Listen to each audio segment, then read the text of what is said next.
Baru je nak semangat tersangkut aku kat tengah-tengah jalan ni jam weh.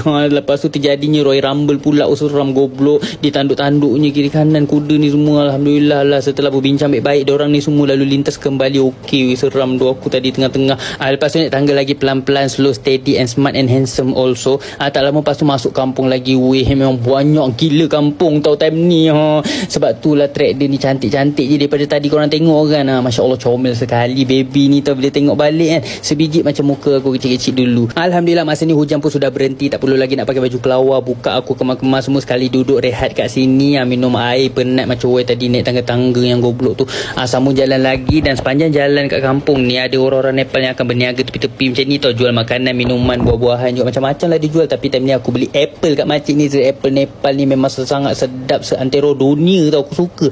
Tapi mampu beli satu je disebabkan harga je mahal juga cok. And then tak lama lepas tu sampai sudah aku di jabatan gantung yang pertama untuk hari ni. Time ni aku masih tersangkut lagi dekat tengah-tengah Roy Rumble lagi macam why. Gila apalah nasib aku hari ni weh. Takut goblok ditanduknya aku nanti cok. Jadi bagi laluan dululah keledai-keledai yang lalu lintas dulu. Tengok ni jabatan gayut ni kuat sangat tau. Hewan-hewan pun lalu tak ada masalah. Ini aku nak takut apa weh. Lalu ni pun nak gayut ke. And then aku lalulah dengan senang hati. Easy peasy tak ada masalah pun. Aku dah tak takut dah. Berani sungguh. Tolonglah lepas ni bagi jabatan yang tinggi lagi weh. Tak mencabar langsung ni. Nampak tak? Sombong amat. Turun tangga slow-slow time ni. Sambil-sambil tu bagi laluan kat keledai juga. Lepas tu kan yang sakitnya aku time ni naik tangga ya sumpah naik Daniel. Tangga time ni memang sangat-sangat mengoyakkan sekali. Tinggi macam why. Mula dah pintu koyak aku terbuka sikit time ni. Tapi Alhamdulillah aku masih boleh kontrol. Jadi aku duduk rehat dulu. Tenangkan fikiran. Bagi laluan juga kat keledai ni. And then slow-slow mendaki dengan penuh bersabar dan berselawat juga. Dan akhirnya berjaya sudah aku mendaki tangga-tangga ni. Tak ada apalah, senang je sebenarnya. Buat masa sekarang semuanya masih boleh diatasi. Chill-chill, don't worry, be happy, be smart, be handsome also.